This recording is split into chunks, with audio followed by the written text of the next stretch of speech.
Welcome back to the Lars Larson Show. It's a pleasure to be with you, and I hate to make this guy wait because when Mike Garcia was flying missions off the USS Nimitz in a Hornet, an F-A-18, I don't think he had to wait for anything. All eyes were on Mike Garcia behind the controls of that plane. Congressman, it's good to have you on the program again. Thanks so much for taking the time. Hey, Lars, thank you for having me. I really appreciate it. And by the way, thanks for your service in uniform, 30 missions into Iraq in 2003. Just fantastic background that you've got. First person in your family, I think, to go through college. And you went to the academy and the Air Force Academy, and then you had to go to Georgetown. I hope that didn't wreck things for you because I can't imagine two more politically opposed colleges in America. That's right, yeah. Actually, the Naval Academy and then to Georgetown. I'm sorry, Naval Academy. Opposed. But, yeah, no, that's all right. Great learning experience. I got to work on my social skills a little bit at grad school after the Naval Academy, so it was fine. But they didn't make you woke and all that stuff. I'm glad to hear that. No. Look, you've raised an issue about a district attorney. Now, I know you're a member of Congress, but this is a big deal. Members of Congress from California, from L.A. County, are saying that George Gascon, who I think of as George Soros's hand puppet down there in L.A. County, they've been having diversion programs that actually allow some really serious criminals, but criminals who are still teenagers and not officially adults, to basically get a pass. Yeah, effectively. And this is an important issue. Like you said, I'm a federal representative, but the goal of what I'm doing here, and I've called for his resignation because I think we've got to put a spotlight on these policies because, as you know, where California goes, so does the nation. And a lot of these woke policies, progressive criminal justice policies that folks like AOC are pushing, and frankly, it's become the platform of the Democrat Party, are very dangerous and real. And in our case, we've got Gascon, who, like you said, was bought and paid for by Soros, who is, as the district attorney, who is historically someone who's fighting for the victims and putting criminals behind bars, is actually, in his case, advocating for criminals and not just not prosecuting them in this case, but with this diversion program, they actually never really go in front of a judge, and they're actually never processed and inducted into a court system at all. So there's almost zero footprint or history of these folks who are committing very serious crimes. And this is someone who can sexually assault you at knife point at the age of 17 and not be charged, not see the inside of a courtroom and be put into this what's called a diversion program. And when they come out of it, after some rehabilitation programs, not have any record, not have any recourse to file aggravating charges if they commit additional crimes later on.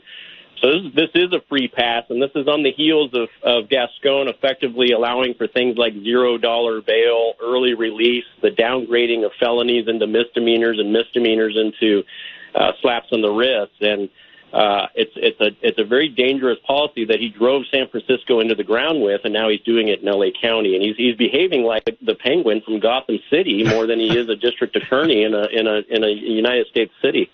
It sounds like it. Well, listen, I've been following all these Soros specials. Kim Cook of Illinois, Kim Fox of Cook County, Illinois, but as a representative of the people, this has got to really bother you because when the people send folks either to their state legislature or to Congress, say, we want this to be a law, and laws are passed, and then you get one person like George Gascon that can effectively gut the law by saying, oh, you wanted all those penalties for people who commit these kind of crimes? You're not going to get them. He's allowed to basically reverse everything the people's representatives have done, in your case in Sacramento or on Capitol Hill. That's right, and it's amazing how much power some of these positions have, and he can undo the goodness of hundreds of people, dozens of elected officials with the stroke of one pen. And in our case, our district in northern L.A. County, we were conducting the largest drug busts in our nation's history. Back in June of last year, we seized about $1.2 billion worth of illegal marijuana grows. These were bad guys. Wow. Most of them were illegal immigrants with illegal firearms. We were finding dead bodies in the field, dead animals everywhere because of the fertilizers.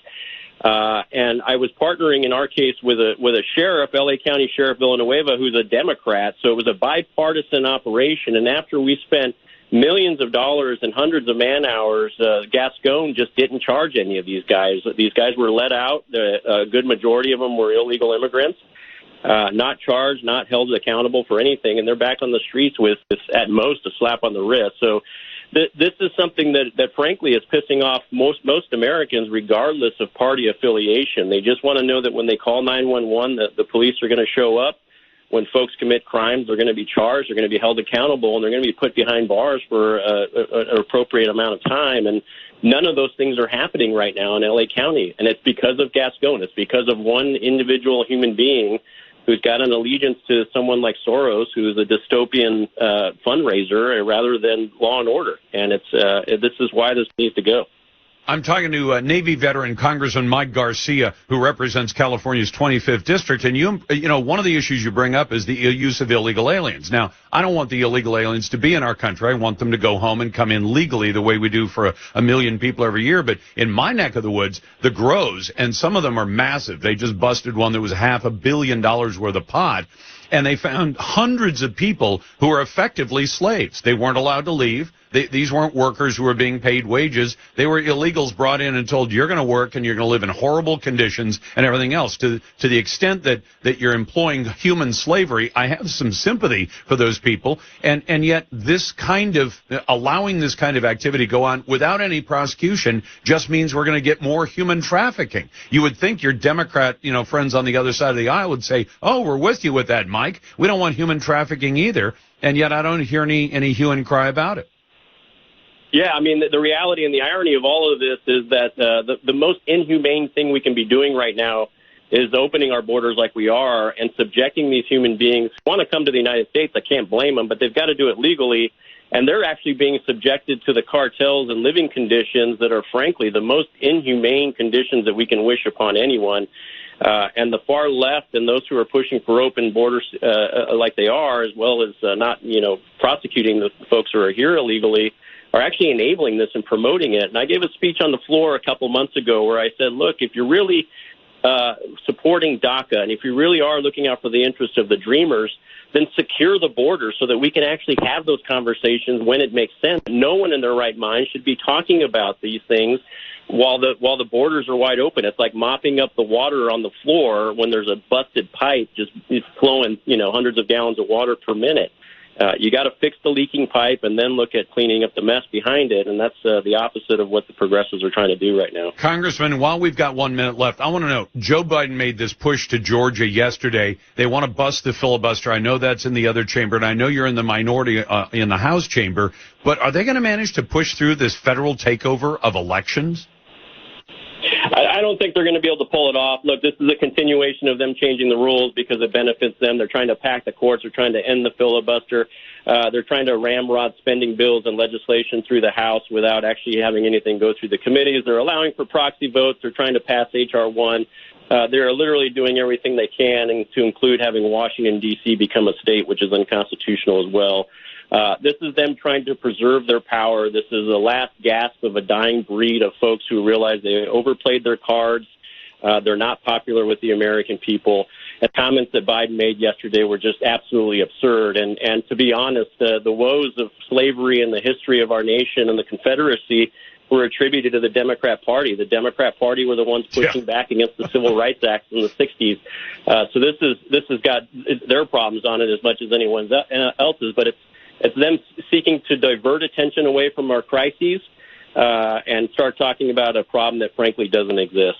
Congressman, it is always a pleasure to have you on the show. That's Mike Garcia, Naval Academy graduate, member of Congress from California. We'll be back in a moment. You're listening to The Lars Larson Show and the Radio Northwest Network.